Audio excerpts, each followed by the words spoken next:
Welcome to the Toastmasters Experience. My name is Evelyn. Get inspired by today's Toastmasters insights. Enjoy the show. And welcome to another episode of the Toastmasters Experience. I'm excited and delighted to have in my studio today one of the newest members from Blue Mountains Toastmasters, Nicole. Welcome to the show, Nicole. Thank you. I'm very excited to be here. Yeah, I'm very excited to have you here. Thank you. Now, we're going to start at the beginning. What motivated you to join Toastmasters?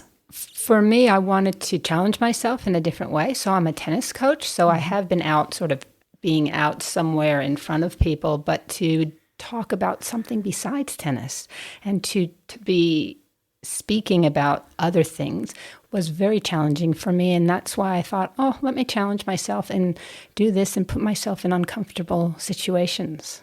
So in saying that, a tennis coach, do you find you have to talk to people a lot? I guess you do. You have to coach them. Sure. So it's very social, and it's also very good, as we were discussing before. Toastmasters already has helped me be a better coach because I'm learning how to use my voice better, or when I need something to be, I'm quite loud on the court, but how to make things funny or how to engage people a little bit differently, even with eye contact or walking around the tennis court to the people and things like that. So it's been really interesting how Toastmasters has improved me as a coach on the tennis court. Wow, that's interesting. Now, I know that your father joined Yes. Toastmasters. So you've known about this for a few years. Can you just tell me a little bit when your father joined? So not a few years, we're talking decades ago. So when I was younger, it was part of his work. So he is a chemist, but it was something they had asked them, so it was part of his work experiences to do Toastmaster. And so I knew about it when I was younger and had heard, and I'd hear him speaking sometimes. And at that time, he used index cards a lot and things like that. But that's as far as it went. But until I came to the Blue Mountains, decades later, a friend of mine said, "Hey, are you interested in joining Toastmasters?" And I went,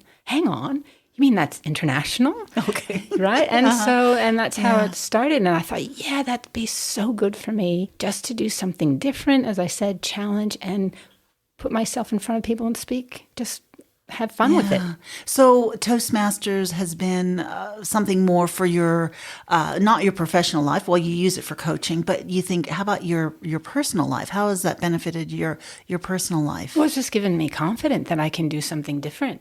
A change as you get older, I personally think is difficult. And you start to do things that you like to do, which is fine. Yeah. But to put yourselves in situations where you might be a bit uncomfortable, challenge yourself a bit different. I know I'm saying that a bit challenging, but that's what I find as I'm getting older I need to keep doing and step out or off the tennis court, because I'm on the tennis court so much, and try, to put myself in a situation that I'm enjoying. Also, different subjects or table topics, as you know, that makes everyone nervous. Yes. So I know that you were a professional tennis player. Can you just tell me a little bit about that? I mean, I don't know how much talking you would have done during that time, or if being in an athlete helps you to be a good Toastmaster.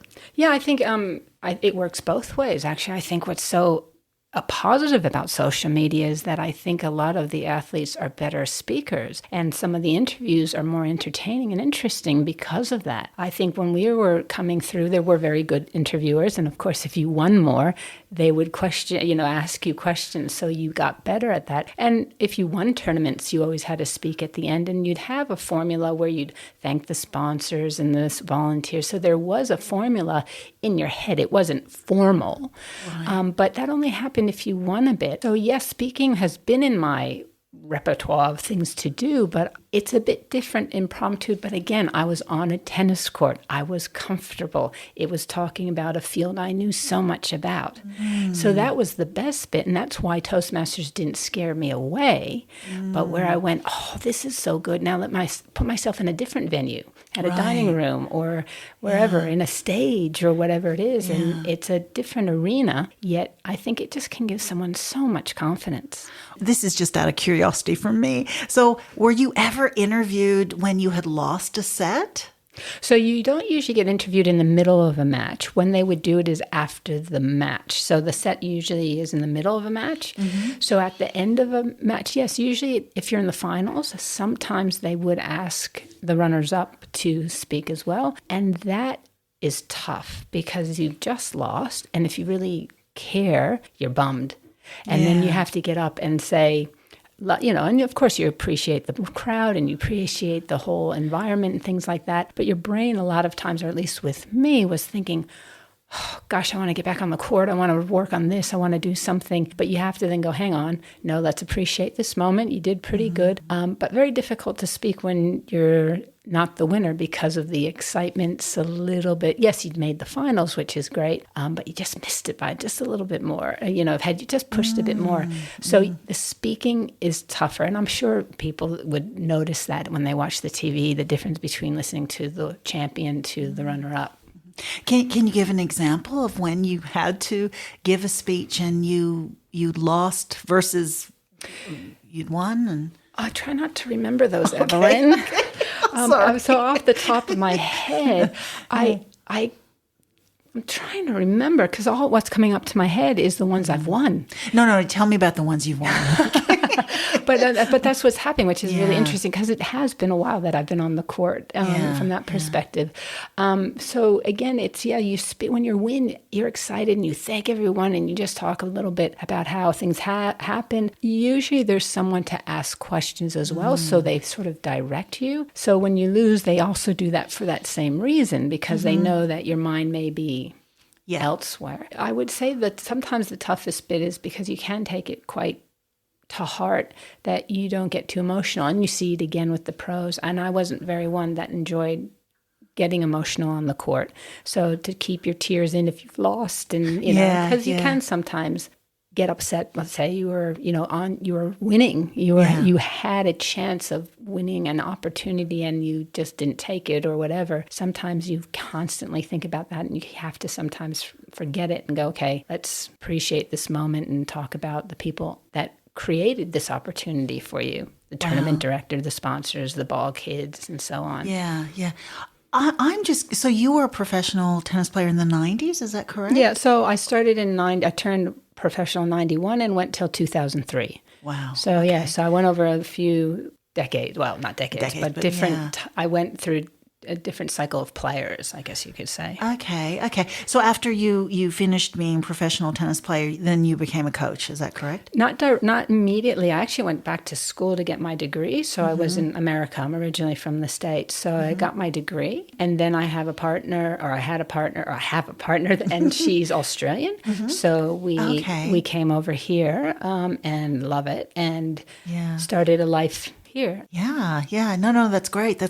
No, I mean, same sort of story, because we're American and we live in Australia in the Blue Mountains and we're around the same age. So we totally changed our lives, So what's curious for me is when that person mentioned Toastmasters, I guess about a year or so ago? Yeah, well, what happened it was about a year ago, and then I became a member, and then we went away for 4 months. So when I came back, started again. So I would say, yes, it's been a year, but I would say I've only been really focused for the last 3 months, 4 months. Yeah. But I find that really, encouraging because most people join Toastmasters for their career, for, maybe they're giving a speech at a wedding. But this is a different season in your life. So you just thought you would just join. And so how are you finding Toastmasters? I very much enjoy it. And the best bit about enjoying it is the types of people. We have so many from different parts of life. As you said, age. Okay, we're the same age. Yeah. But there are people that are different ages and also different work or where they're coming from. Some are lawyers and some are doctors and some are in the health profession. Some are, as you said, retired and doing different things. So that's what I think is great. Or there's even one that's very much into science and some of the questions he asks, table topics, you're going, I've never heard of that word. But that's what I really, really enjoy about it. It is a group where you get to meet people from all parts of All walks of life. perfectly said, yeah. yes. So you've just started, but so how do you prepare for your speeches? Have you gotten No, well, that's what's great. This is what Toastmasters has helped with. Again, I think even, we'll talk maybe later about one of the certain types of speeches, but I remember you go into speeches, you have to be prepared. It's just like anything else you do. The more prepared you are, the better you'll do. Yeah. And so that's what I learned. Probably the best one that I've learned is about evaluating. I haven't done many, but learning what they call the sandwich. I know it sounds that you're positive and then you give them the critical stuff and then you end with the positive. And again, that's how I teach as well. So coaching, but it just reinforced it. But I didn't actually realize that's what I was doing. Yeah. You say, oh, you're doing this really great. Now let's focus on something else. And then, but with the evaluation, that's probably the one that I went, oh my gosh, that's simple. Doesn't mean it's easy, but that's a simple formula to understand and then to give and to get up. And so when you're talking, it helps. And then, sorry. Yep. Yeah. No, that's great. That's great. So, what is the best part of the meeting that you have found that you've learned a lot from? Oh, there are many different, even just the schedule. So I'm a very structured person, so Toastmasters is perfect because Toastmasters is very structured. And that's good for some things, but within the structure, there are moments where you can be creative, like table topics again, or where they give you an opportunity to, within that structure, to be creative in a different way. So my point being, you can do a toast. And, there are certain things with the, raising their glass and standing up. But besides that, what you say and how you create the toast is up to you. So, and then even we had someone, just the way they use words. And so you have it, or with the table topics about how people create the questions, but then how do they pick the person that does it? And there was one person that just picked the names out of a hat, and why not do it that way? And so that's what I think is fascinating, is when you can do something it's still in the box, but it's just done a little differently, which makes it more fun. Yeah, no, that's absolutely right. And the stories that we share as well. Amazing. I know. I find that's what I love the most about Toastmasters. Sometimes we share stories that we don't even share with our partners, only because it just doesn't come up. Exactly. Of course, it's true. Or even something that I did one speech about the Australian cookbook, the first Australian cookbook, and the only reason I did it was we were in Tasmania, and a coaster had the name of who it was, and and that's how I went. How interesting! And then went into researching it a bit more, and then created a speech. I was like, oh, how cool is that? I know. How cool is that? I love that. So you were mentioning earlier that because of social media and you've noticed the tennis players, do you think that they're coached now to speak?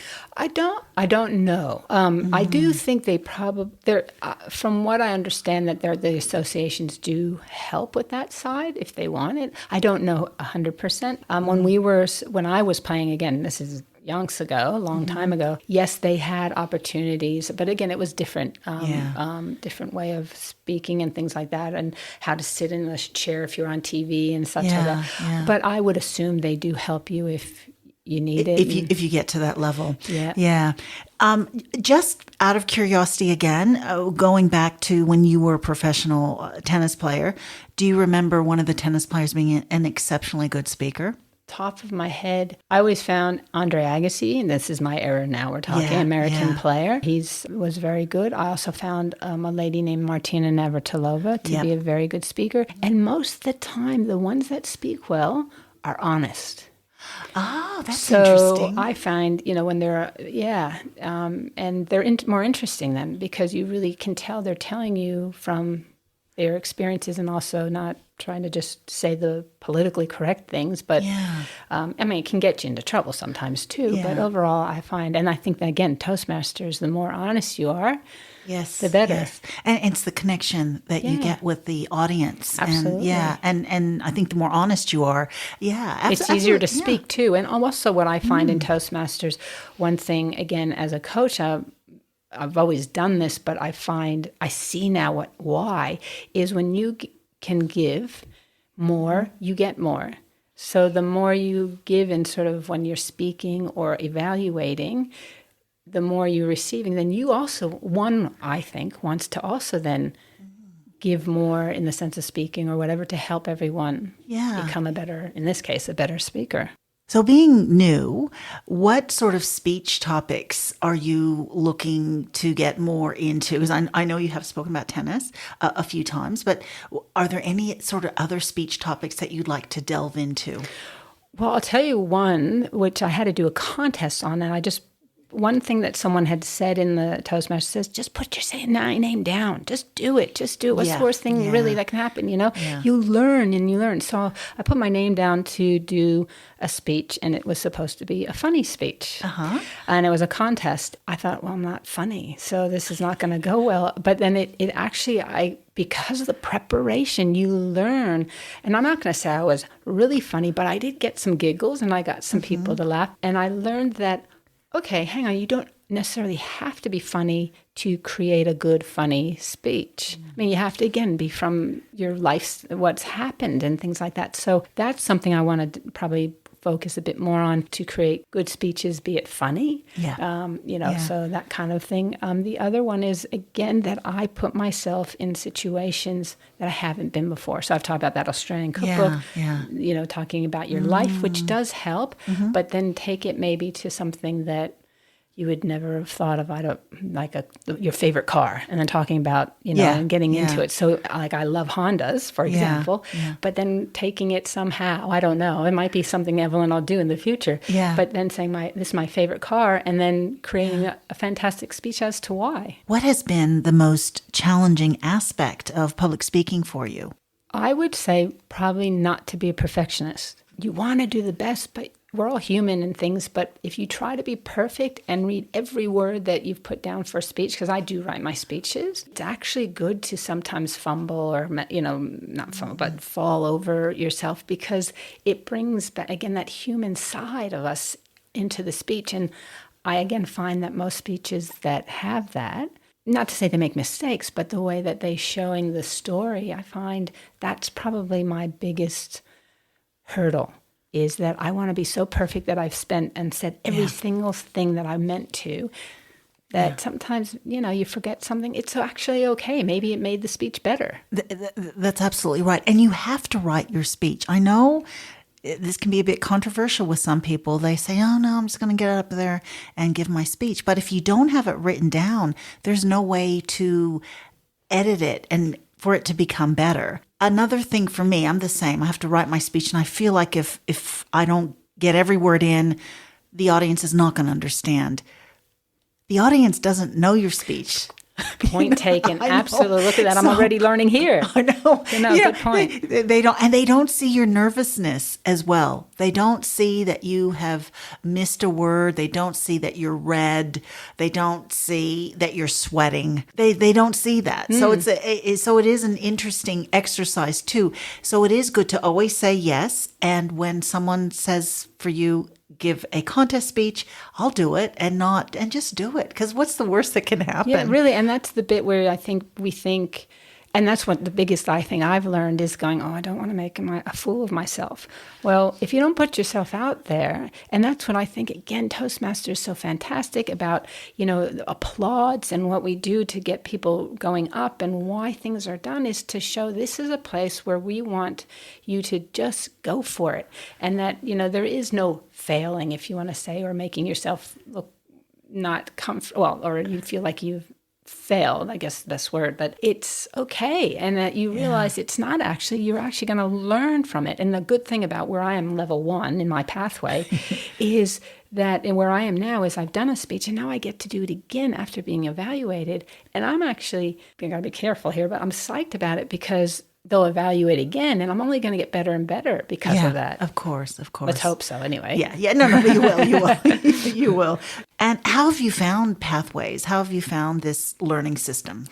I think it's good. Again, for someone that enjoys structure and also enjoys a carrot in front of me. So if you get to level 1 and you finish this, you go to level 2. I enjoy that. I know not everyone wants that kind of a pathway, but what I also think is great is it gives you so many opportunities. There's so many different ways, you can try to become present yourself more of a leader or whichever one way you want to direct yourself. But I do find that also gives you direction as to, okay, you do your first speech, which we know is an icebreaker, which is a difficult one to do, but it just sets you up then for the next bit. So I find it helps me. Has there been something in Toastmasters that has absolutely surprised you? What a good question.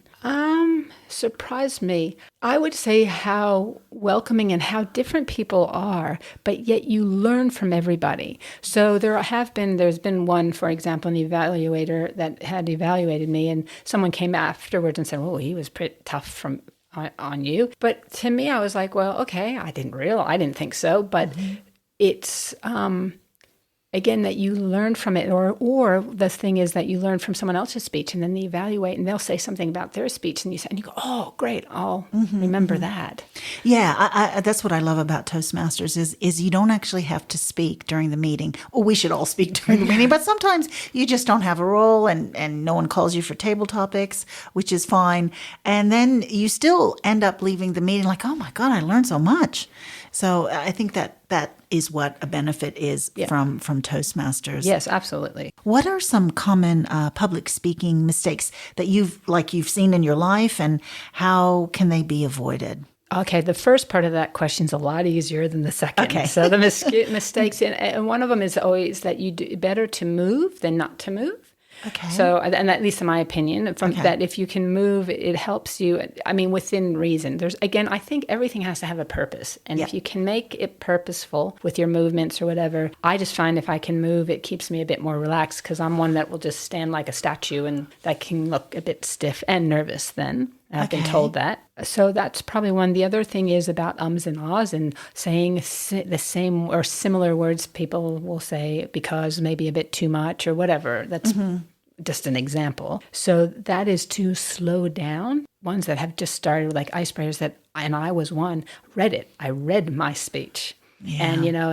And so the cool thing about that was watching someone going, I can, that you can relate. And then you go, okay, try to lift your eyes and look at people, and you can read, but there's a way that you can do it where you're actually engaging with the audience. Yeah. And that's something I had learned. So there's a bit of a mistake, but how to avoid it would probably be eye contact. The best thing you can do is try when you're speaking is to have eye contact with people, because that usually will bring people in. So being a new Toastmaster, what tips would you give to someone who's listening right now and who's not a Toastmaster to overcome their stage fright?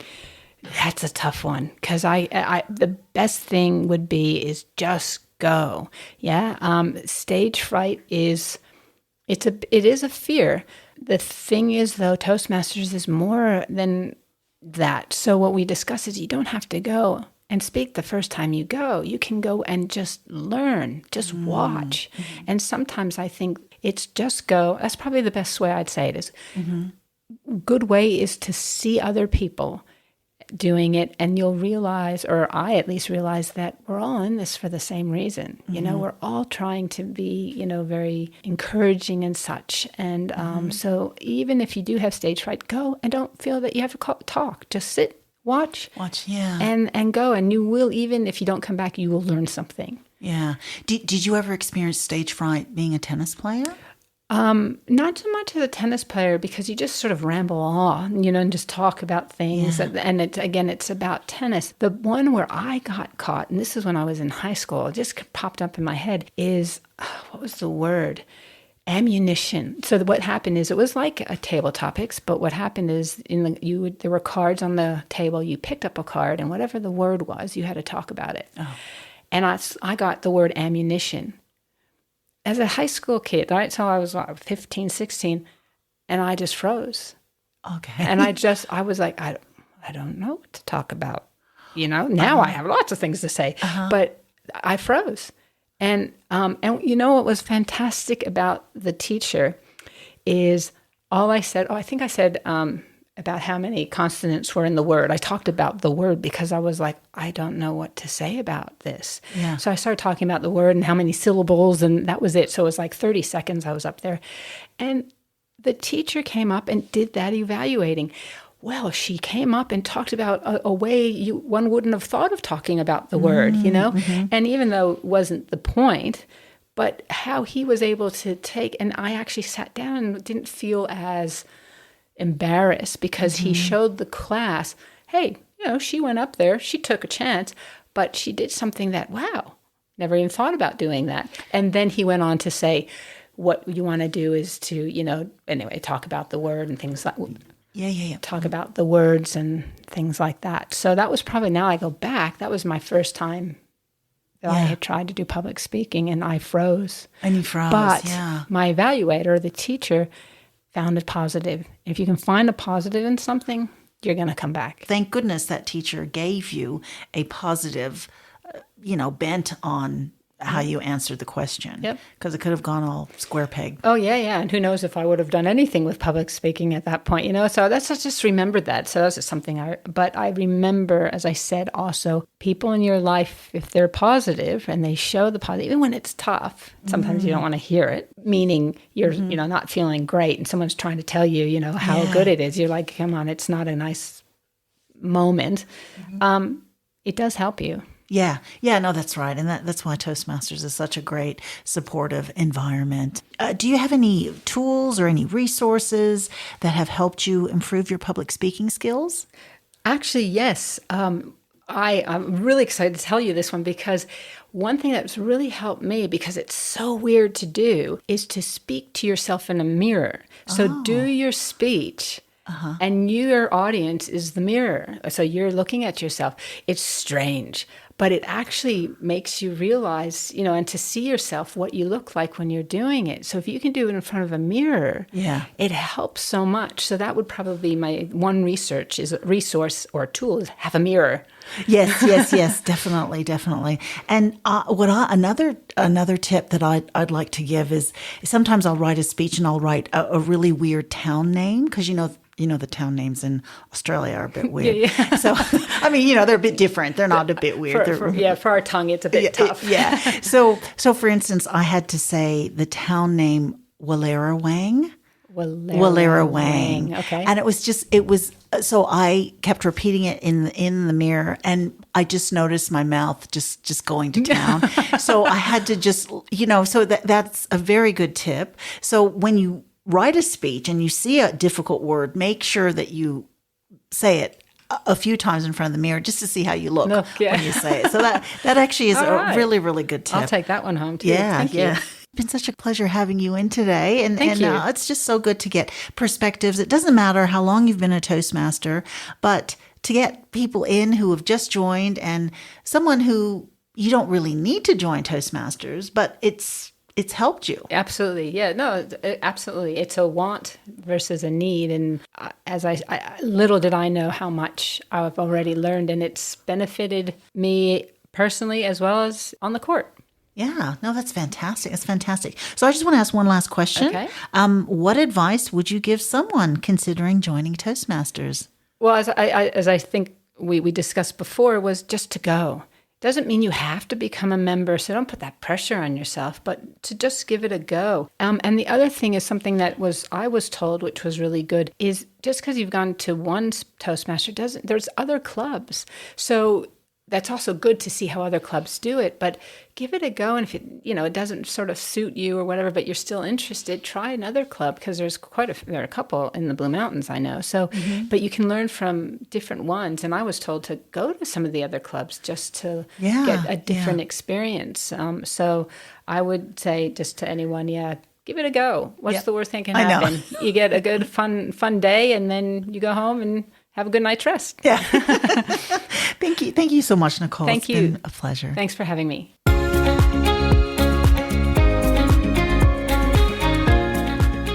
Thank you so much for your company. Please tune in next time to the Toastmasters Experience.